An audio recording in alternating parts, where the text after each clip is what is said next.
Okay, thank you so much for joining us tonight at relatively short notice. We're very lucky to have a visiting ILAS fellow, so we thought we'd take this opportunity to have a quick talk. My name's Professor Chris Fogwill, so I'm head of school over in GGE. I know some of you, but not all of you, so thank you so much for coming to join us this evening. I've been lucky enough to know Chris since 2007, so we've had a long-standing relationship. I feel a very sort of valued friend, colleague and mentor who's come to talk to us today on a subject which is close to obviously our hearts in terms of sustainable futures. Obviously, we're sort of part of the ILAS programme. I'd just like to say thank you so much to Joe and Steve for organising everything this evening, and obviously organising the visiting fellowship. I'd just like to sort of introduce a little bit about Chris and where he is and what he's done. So he's Professor of Climate Change in University of New South Wales, so back in Sydney, where I've just come from. He's been the recipient of various awards through time, including the inaugural recipient of the Sir Nicholas Shackleton Medal, also the Geological Society Bigsby Medal, and the Australian Academy of Sciences Frederick White Medal.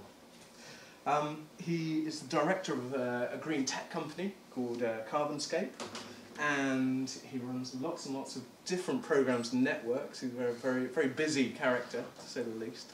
But over the last few years, we've been busy doing lots of different projects over different parts of the world, from down in Antarctica and up through all over the southern hemisphere. So today he's going to give us a talk on reimagining the carbon century, how universities can help drive decarbonisation in the global economy in the 21st century. So I'll let Chris take it away. Thank you so much for joining us, and have questions afterwards if that's okay, and hopefully join us for a drink afterwards. Thank you so much. Well, good evening everyone. It's fantastic to be here. I've had an incredibly warm welcome in spite of the weather after Sydney. Family's telling me it's 40+ degrees back home, and it's been a bit of a shock actually. I've forgotten how cold it gets here, and wet for that matter. But it's been a fabulous time. I've had an amazing 2 weeks already, and particularly to Chris, Joe and Steve for an incredibly warm welcome. What I'd like to do tonight is really give a bit of an introduction to some of the ideas and thoughts that we're playing with in Australia with regards reimagining how we might decarbonise the world economy. Now, this is not going to be a silver bullet or the ultimate answer, but I want to just plant some ideas, some seeds, and see what people think about where we're going and what we're thinking about. Just to give a bit of context, as Chris mentioned, I'm an ILAS visiting fellow. I'm also a node director on a new centre of excellence we've just got headed up in Australia called Australian Biodiversity and Heritage, or CABAH for short. And I was a founding director of Carbonisation, a clean tech company, which I'll give a little bit of an introduction to about how I got there and some of my experiences. But if people are interested, please check out my website, christurney.com. And it's effectively what we're talking about is a tale of two futures. There's going to be a few literal references tonight, but the tale of two futures. And the choice is not going to be easy, but where do we end up by the end of this century? But like all good tales, you have to start from where we've come from. And this little bit of footage next just gives a nice context for what happened just in the last century.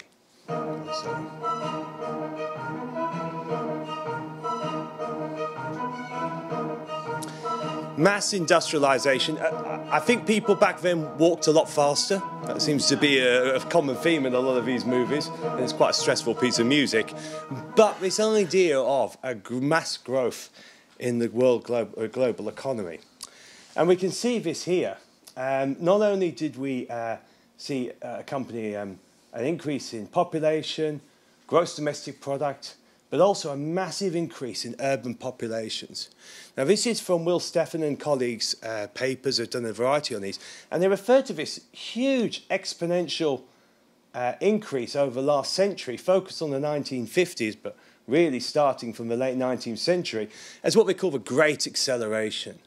And if anyone's been following that debate about the Anthropocene, this is one of the major papers, and hopefully I've got all the references and sources for anything I say here. So you can see this big takeoff, the Great Acceleration. The practical upshot of which is that we are looking at a finite life for many of the resources we take for granted today. And we saw a version of this just the other day. This is from 2012, so it's a couple of years old now. But with a variety of different mineral resources, the numbers in the circles of a number of years that we've got until they run out. Things like antimony, only 12 years. Indium, which is using touchscreen solar panels, 12 years. Fossil fuels, a variety, it depends on who you talk to, but multiple decades.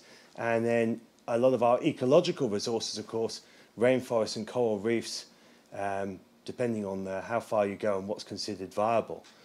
And accompanying this is a variety of different climate changes. For instance, projections about an Arctic free sea ice by 2030, hitting 2 degrees warmer than the end of the last century by 2060. A variety of different thresholds, but crucially therefore, how do we hold that back? How do we either slow it down or how do we stop it? And one thing I'd like to focus in on particularly is this 2 degree warming. If we look at accompanying Will Stephen's work with regards to increases in population, you can see that alongside this great acceleration, you've also got a great acceleration in atmospheric carbon dioxide levels. It's now well over 400 parts per million. The natural range of variability is between 180 and 280 parts per million. And it's been accompanied by a long-term increase in surface temperature. Ocean temperature, heat content has also increased. And because, of course, carbon dioxide is acidic, we're also seeing increase in ocean acidification. pH is driving down as well. So we're seeing impacts accompanying these changes. So the question is, can we change the script? Can we still have quality of life, getting people out of poverty, but at the same time get rid of a lot of the things that are associated with that we've driven the world's economy so far? We know that if you put more carbon in the atmosphere, world's temperatures, the world itself heats up. If we didn't have carbon dioxide in the atmosphere, it would probably be on average about minus 50 degrees centigrade. So we know putting more carbon in the atmosphere will warm things up. As an extreme example, if we want to take a visit, go to Venus, our neighbour. It's got an atmosphere of 96.5% carbon. The temperature is out of control, 462 degrees centigrade. It wasn't always like that, but that's an extreme end member of what carbon does to your temperatures.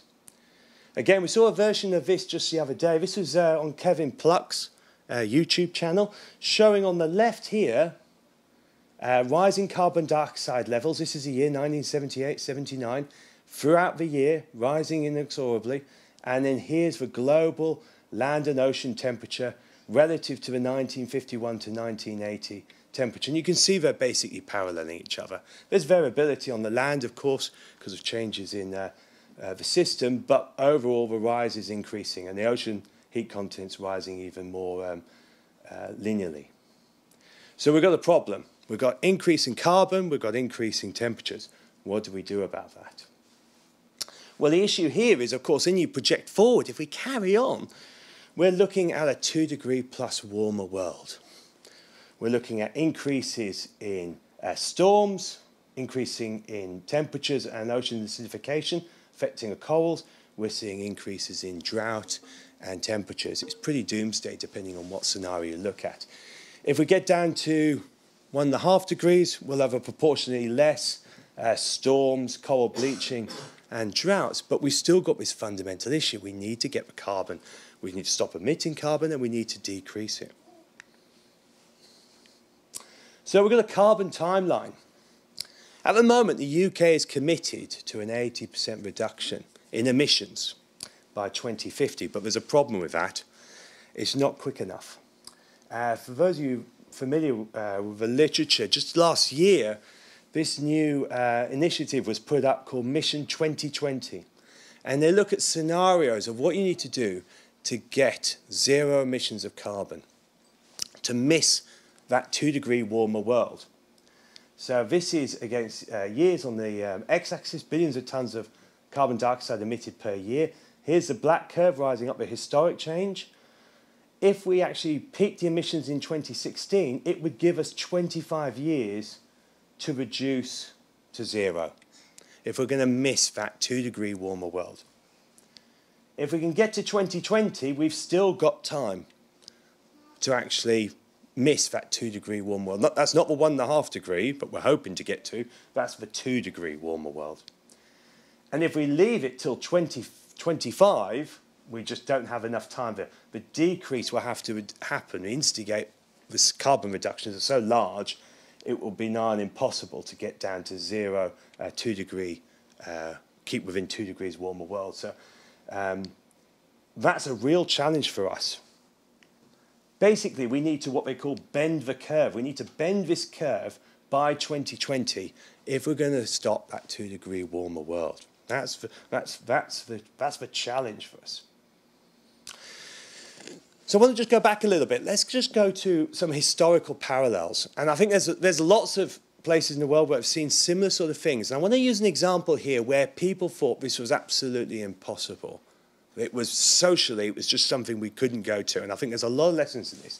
And it's the rather wonderful subject of London sewage, which, to be honest, not many of us would choose to study.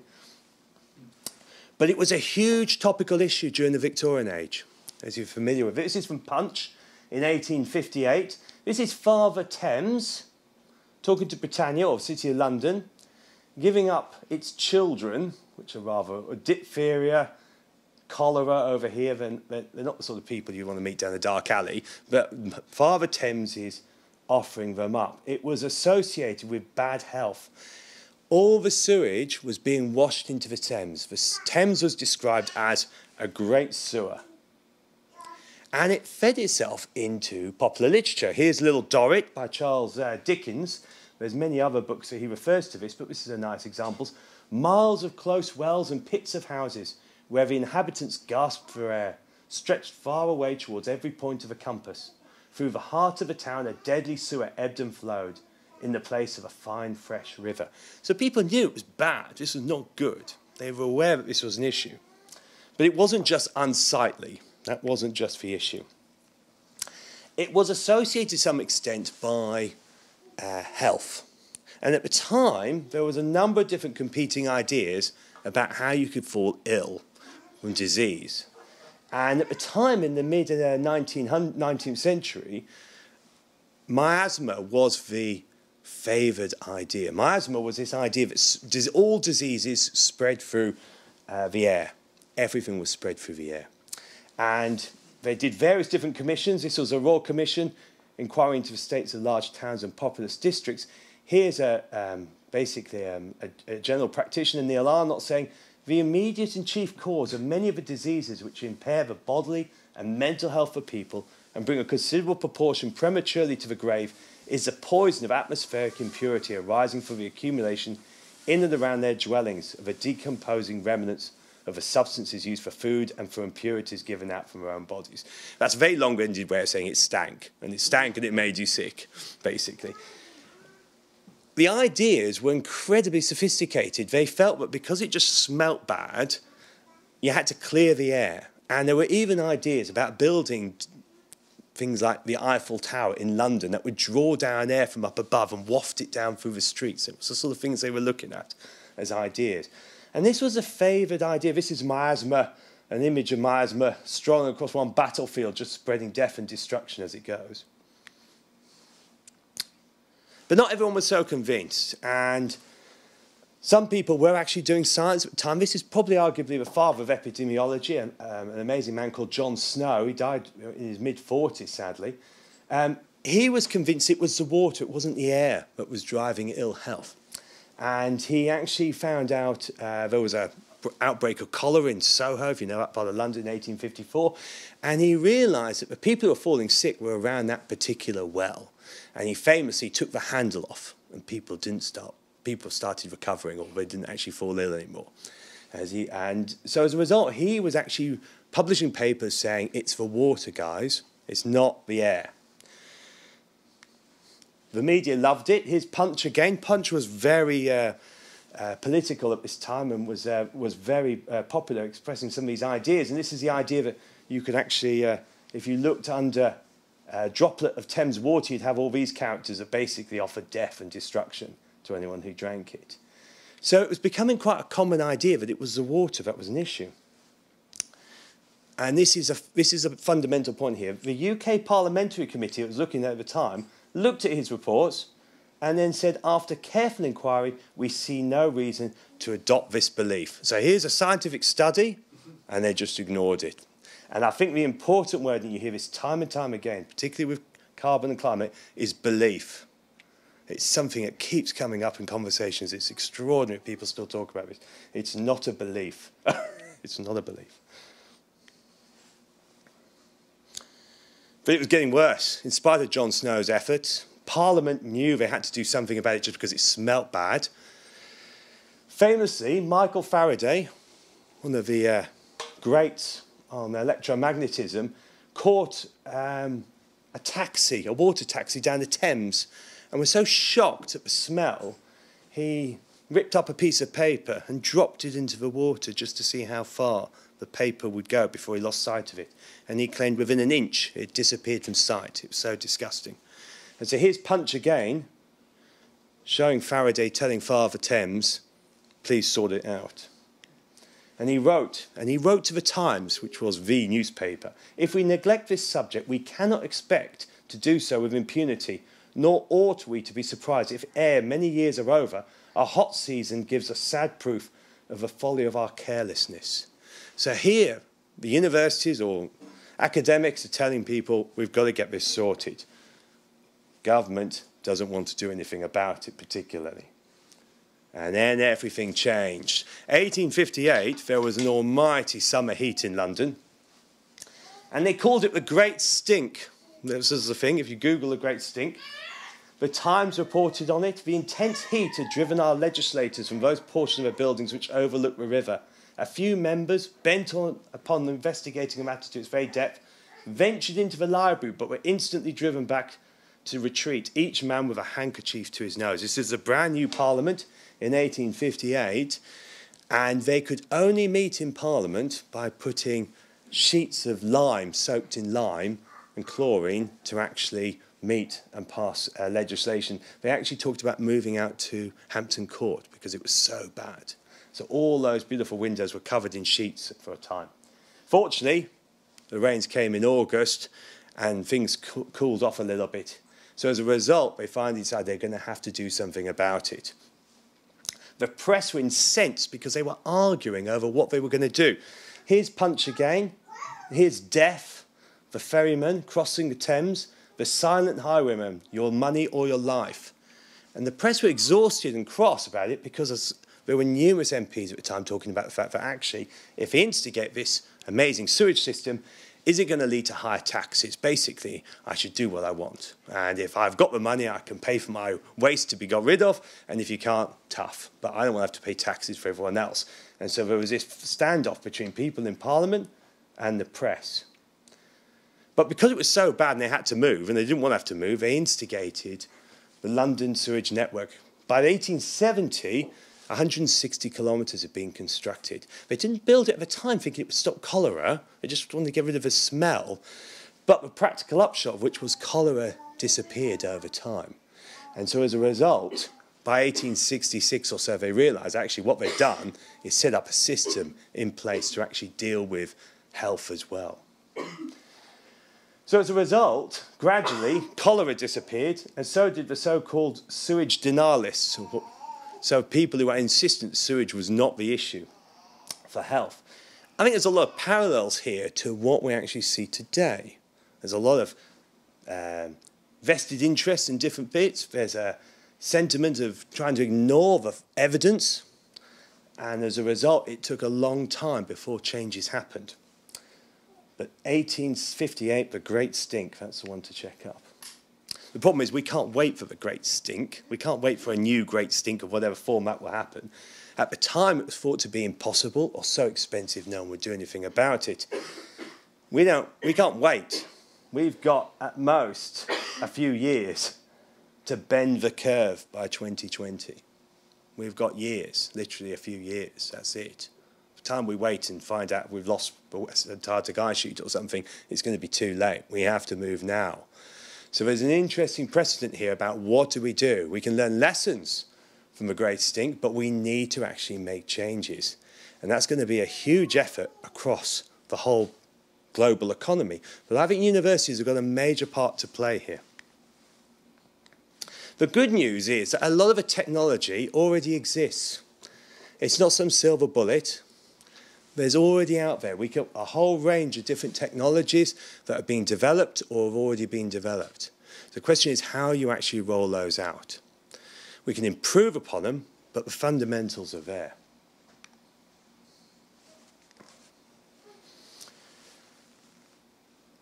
Back in 2004, the original idea was just to try to arrest the increase in emissions. That was the idea.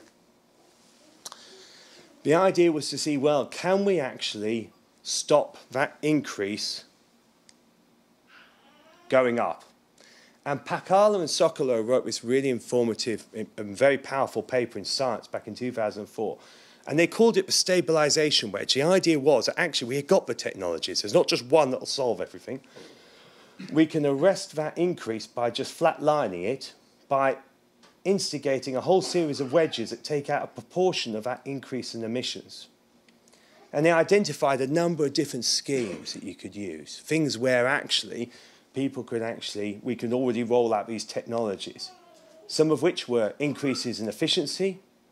We could decarbonize power, we could decarbonize fuel, and we could work with forest and agricultural soils to offset that increase. That was the idea.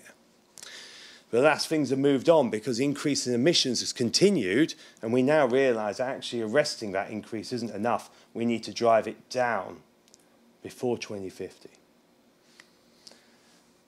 And so the Stockholm Resilience Centre has come up with this idea. It's a similar thing to Moore's law, if you're familiar with computing. And it's called the carbon law. And it says the world must halve emissions every decade to stand a chance of reaching a stable climate system for the planet. That's what we need to do. As a rule of thumb, we need to halve the emissions every decade. And the good news is we're already making good progress. A lot of these technologies are already rolling out, and market factors and governments are already driving it. But we've got a lot more to go. It's not all doom and gloom. But of course, there's always people who've got alternative ideas. This is quite a nice one. Rupert Murdoch, we all know who he is. Wonderful idea. It's snowing, not warming. Get confused between climate and weather. Our President Donald Trump, any and all weather events are used by the global warming hoaxers to justify higher taxes to save our planet. They don't believe it. Dollars, dollars, dollars, dollars. And then rather wonderfully, David Koch, who represents Koch Industries, said carbon pollution is actually good for us. The idea being it will somehow fertilise all the plants and offset all the damage. So you get these alternative views, but you always get alternative views. Even now, we still have them. We've known for 150 years the planet's more than 6,000 years old. People still believe that. And it's pertinent, I think, to remember this lovely quote by Louis Agassiz. It says, every great scientific truth goes through three states. First, people say it conflicts with the Bible. Next, they say it's been discovered before. Lastly, they say they always believed it.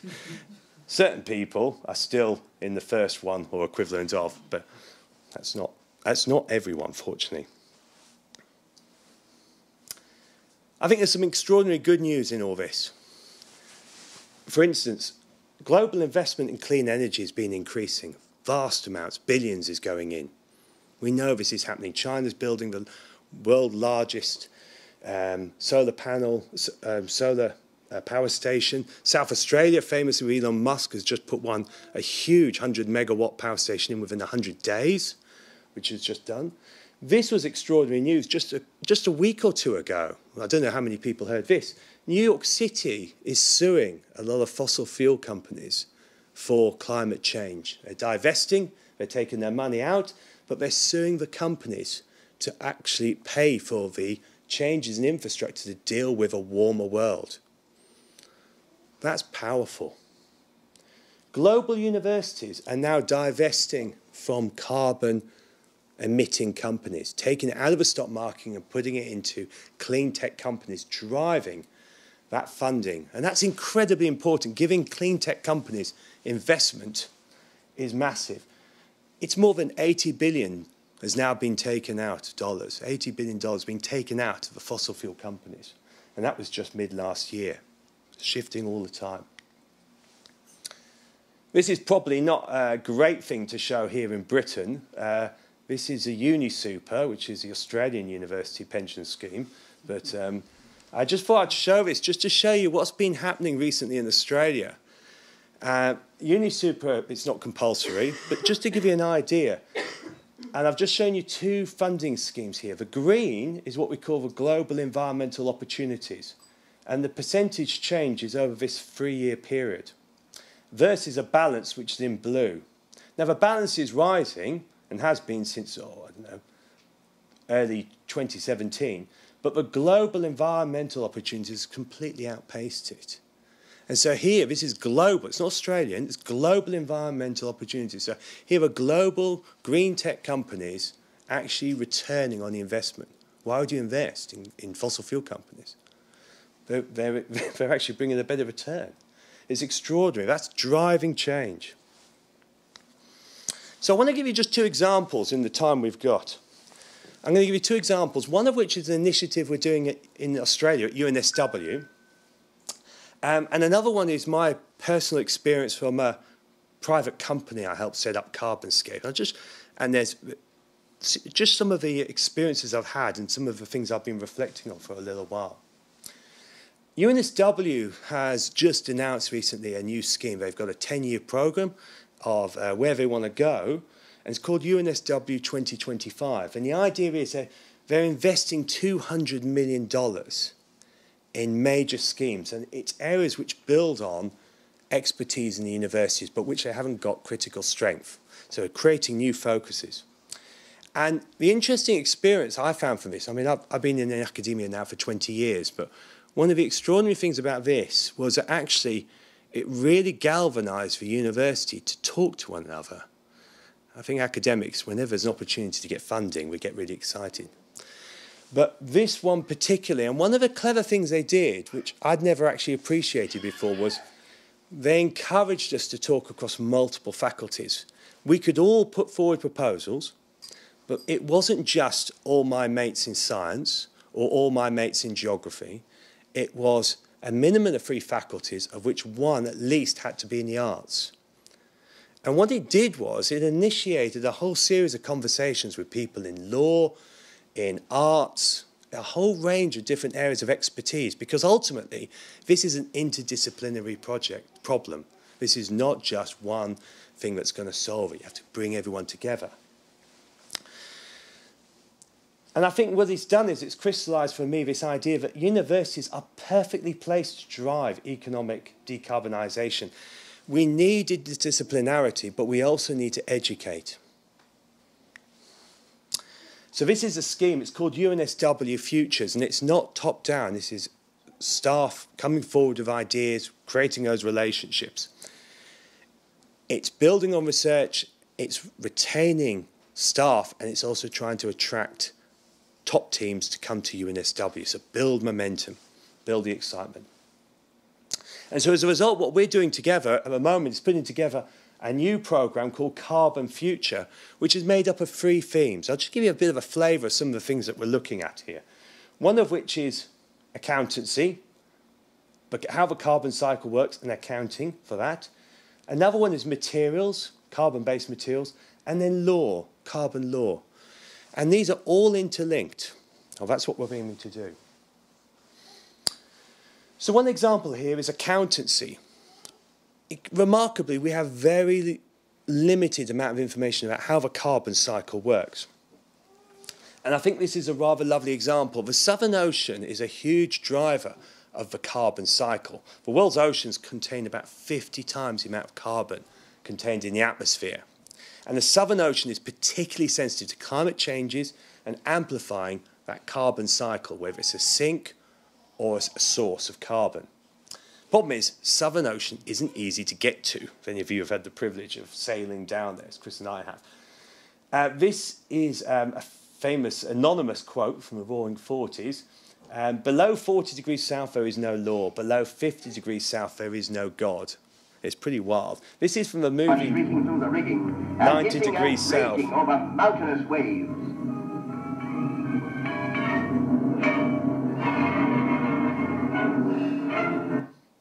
Wonderful. That's Scott's expedition heading south. Huge turns of ship. This is the Terra Nova, moving 20, 30 degrees either side. It was absolutely overladen with scientific equipment and led to the tragic death, of course, of Scott and his 4 men.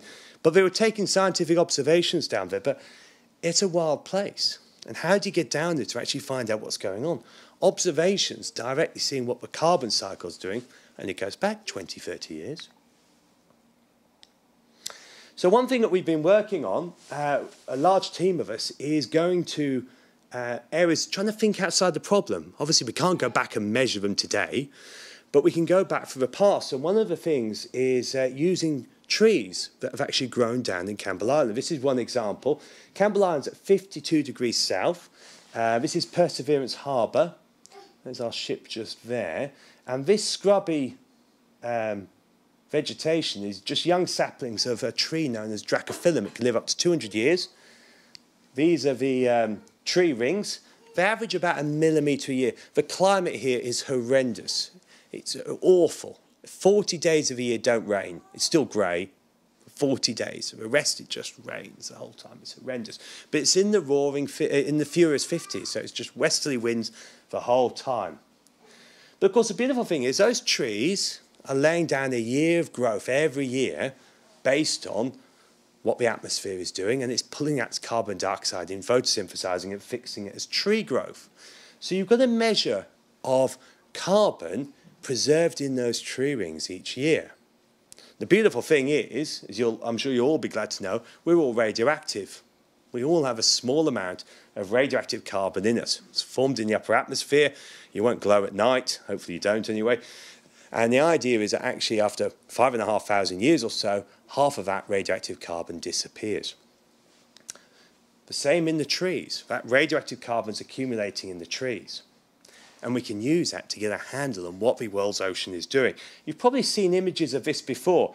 You'll have seen various posters talking about how wonderfully warm Torquay is in southwest Britain, of the so-called Gulf Stream, which is actually the North Atlantic Drift, drawing up warm water masses up to the surface, up into the North Atlantic, giving off heat, and eventually cooling down so much it becomes so dense it sinks and forms part of a conveyor belt system returning to the south, where it wells up in the Southern Ocean as one of the main points. That can take thousands of years to actually move all that way, hundreds to thousands of years. So the practical upshot of which is, as that water mass has travelled around the planet, that radioactive carbon that's in the water is gradually disappearing. It's just breaking down radioactively. And so when that carbon dioxide comes back up in the Southern Ocean, it's a lot older than the rest of the atmosphere further north. And of course, that's where our beautiful trees are, capturing that old carbon and fixing it in the wood. So we hit upon the idea, well, actually, one way we could actually work out of what the ocean circulation system is doing is measure the radioactive carbon here in Campbell Island, in the trees, and compare it further north to New Zealand. And what's the difference? The older the carbon, the more upwelling of old carbon's happening. So it's actually a measure going back years, if not decades. This is just going back the last 60, 70 years. This is back to 1950. This curve here on the upper panel, the green here, is the Campbell Island radiocarbon measurements in these trees. And then the orange is the radiocarbon further north in New Zealand. And what you can do is you just take the difference. And basically, if we wanted the Southern Ocean to be a source, or sink, I should say, of carbon, what we'd want is that difference to track basically on the straight line to zero or slightly above it. But crucially, large parts of the last 60 years or so, it's sitting below. It's sitting below.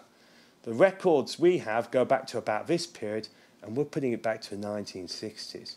So it looks like, from our initial work, that actually the Southern Ocean looks like it's actually a source of carbon. It's actually no longer a sink. Materials. We're looking at a whole range of different things that we can actually use here, of using carbon as a way of making, ironically, a carbon-free economy, where we're using the carbon for batteries, biochar, various different carbon nanomaterials and graphene, buckyballs, nanotubes, many of which you've heard. Of course, graphene is just up the road in Manchester. But biochar is one particularly exciting aspect which we're focusing in on. Some of you might be familiar with this term terra preta. It's the black soils in South America. They were discovered in Brazil several decades, if not longer ago. And they realized that the black soils are actually made up of huge amounts of carbon from charcoal that had been systematically burnt and then woven back into the soil. The result of which is actually you have increased productivity of those soils. So here's an example of putting carbon into the soils. This is a test example where they've seeded some of the soil here with biochar and then not, and planted at the same time. You see the difference there in the growth. Not only does it fix carbon in the soils, because it's got lots of air pockets and various different holes in the charcoal or the biochar, it actually looks like it's a habitat for bugs, whole retention of nutrients and water. As a result, everything enhances productivity. Various studies have been shown say that actually we could probably, with using biochar, actually offset about 12% of our carbon emissions, anthropogenic carbon emissions, just by using biochar without hitting food security, habitat or soil conservation. So here's a really promising, potentially natural way of actually offsetting, buying us some time to get rid of carbon. And then law. How does law work? Law is going to become increasingly important, not just in how we trade carbon, but who has liability for carbon? You're trading carbon. This is a study from using data from 2004. It was published in 2012, showing that millions of tons of carbon being transported around the world. And the largest one is China to America, the US, 96 million tons net trade. Who has liability for that? And if we're going to start monitoring carbon, who has control of that? Who has to pay for it? Where's it all being used? It's a major area of legislation. Of course, Dieselgate, another example. You actually have engines being changed on their efficiency. Now that's led to class actions, billions of dollars being charged. These are issues that might become increasingly important in a future world where carbon is being restricted. So that's just one initiative we've got where we've been putting things together. This is something that's outside universities, and this has been a bit of an incredible journey with a remarkable group of people. And it's a company I helped set up in 2009, a bit before actually, called Carbonscape. And this isn't a sales pitch, I promise. I wanted just to share some experiences with you. We use microwave technology to fry waste, basically, and turn it into a variety of different green products. I got into it because of biochar. I was interested in how we could use a natural system to fix carbon. And to be honest, as an earth scientist, I got a bit sick of talking in front of people, particularly students, and telling them the world was going to end and it was all over. I want to actually do something practical about it. And I met an extraordinary group of people in New Zealand. I was on sabbatical there. And we talked through an idea I'd had for a while. And it started from something a bit unconventional. We've all had, I suspect, embarrassing teenage experiences. We probably, don't worry, I'm not going to ask you to share. I've had a variety of embarrassing teenage experiences, but this one I'm happy to share. Back in the 1980s, my parents got a microwave. And it was quite new in having my younger audience looking at me as if I'm mental. But a few years ago, it wasn't so common having microwaves at home. Hard to believe, I know. Anyway, so we had microwaves. And my father and I disagreed with one another about who said what to whom. Anyway, the bottom line was, I very foolishly took a potato. Mum and Dad went out for dinner. I took a potato And I understood my father told me to heat it for 20 minutes on high, which you think would be enough anyway, wouldn't you? And then I foolishly understood that you turn it over and do another 20 minutes. Shame, it's terrible. First 20 minutes, being a silly teenager, I thought, oh, it was a big potato, it's probably bigger than this. I thought that was probably all right, but my dad, as I understood it, and he would shout at me if I told you this, was that I turned it over. So foolishly, without thinking, there's a theme, I did. 5 minutes later, the fire alarm's gone off, there's smoke through the house, I'm convinced I'm just about to burn the house down, the electric's gone in the microwave. And I'm just running around like a headless chook saying, what am I going to do? Actually, there was a bit more explicit language in that, but anyway. You get the picture. Anyway, I managed to finally open the door, turn off the power at the socket, and I opened the door, all the smoke crashed out, and then I saw that on the Pyrex plate was just this black mess. And I thought, I've got to get out of the house. I've got to get out of the house. So I tried stupidly touching a Pyrex plate and realised that was a really bad idea. And then realised, actually, if I got oven gloves, I could take it out. And I chucked it outside. And I just remembered at the time of this black mess just shattering with the Pyrex plate and red glowing embers. The whole thing had been completely carbonised. Completely carbonised. Don't worry, I'm not going to do that tonight. So at the time, I just put that down to a dreadful experience. My parents were very understanding, possibly because my dad had told me to do it, but again, opinions differ. And we just never talked about it again, being British. We just don't talk about these things, do we? And never happened, and that was the end of it. But of course, then when I started getting into working in the climate change space and thinking about how we might fix carbon, and I knew about charcoal, because I was dating charcoal with early human arrival, 30, 40,000 years. I knew it was stable. I'd seen some literature about biochar, and I thought, gosh, this could be a different way of turning waste into charcoal.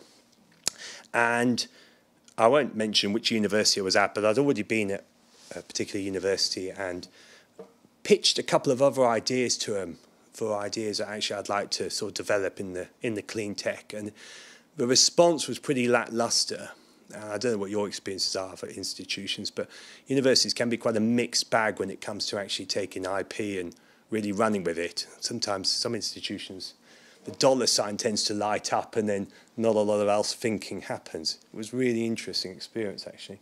So I didn't want to take this one to them. And it was an idea I'd had and worked on outside anyway. And because I was in New Zealand, I had a remarkable group of people there who were in the clean tech business. And they saw it and were excited. And we took it from there. And we launched Carbonscape. Now, originally, it was actually moving into biochar. That was the idea. But over time, working with an incredibly talented group of people, the technology sort of moved on. We applied, these are industrial scale microwaves, not the small home ones, an amazing group of people, a variety of different engineers, business people, software designers, interdisciplinary group with a variety of family investors, companies and the rest. And the company's gone from strength to strength, I'm proud to say. We've had various different awards, but the focus has always been where the market takes you, which is always an interesting experience. As an academic, you say, I've got to do this research, this is where I'm going. But there's this element, of course, when you're in industry, of we're actually working on what the market wants. And we've been working on activated carbon as well, so high porosity of waste. But more recently, we've been producing high purity graphite. Graphite traditionally is something, it's not sustainable, you mine it out of the ground. This is using forestry waste and turning it into graphite plates of carbon, which can be used for all sorts of things. But one which I think is particularly excited is lithium-ion batteries, where the market's increasing a lot. Hugely, in fact. I mean, the latest estimates are over 77 billion by 2024. There's a growing market for batteries. That's just one example. I think universities can do a lot better. I think we can do a lot better transferring IP. It depends what institutions you go to. Some are very generous of IP and will actually share the IP with you. So if you get patents, you as an individual will get a proportion of that, even if you leave the institution. Others say, no, you work for us, and therefore it all belongs to us. The danger of that, of course, is that everyone's working 24/7. Why will I even do longer to just give something over? it's really interesting seeing this, working with industry, people work so hard in above and beyond to make it happen. And when you're trying to provide and do things for your family, you'll work even harder for that.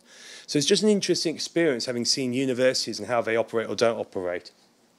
But check them out if you're interested, carbascape.com, a wonderful group of people. So really just to finish up, where do I think pretty much the time. A variety of ideas about how universities might work. None of this is silver bullet, but these are the sort of things I think we've got to do. The DDD, basically. I think we could do a lot more with data. Information, pushing back further, but giving us baseline information. How can we make more informed choices, not just at government level, but also on a personal level? Are we making the right choices? Disinvestment. Universities have a huge amount of capital. Huge amount. Ethically, we know burning carbon is not good for the planet. Personally, I don't think we should be doing that. That's my view. And we can use that investment in other ways that we can actually improve the planet. And then thirdly, I think directed research. We can target things. We're fast, fleet of foot. If there's ideas, we can move on them really quickly. I think one of the really exciting things seeing here at Keele is the Sustainability Hub. A lot of these ideas is interdisciplinary, bringing it all together. That's extraordinary. There's not many places in the world I've seen that. So it's really great to be here and actually see a lot of this amazing work that's already being done here. So in some respects, I feel a bit forward talking to you really about these because I think you're already doing them. But I think it's important that we never forget just what we are. We're universities as well. And education, sadly, is being highlighted ever more that it's the most important thing in the world. And I'm showing my age here, but I grew up with Carl Sagan. And many of you might know remember Carl Sagan, but I think this is such a lovely quote. We said, if we only teach the findings and products of science, no matter how useful and inspiring they may be, without communicating its critical method, how can the average person possibly distinguish science from pseudoscience? I think it's something we should never forget. Institutions like this were so important for actually communicating what is going on. Thank you very much. Thank you.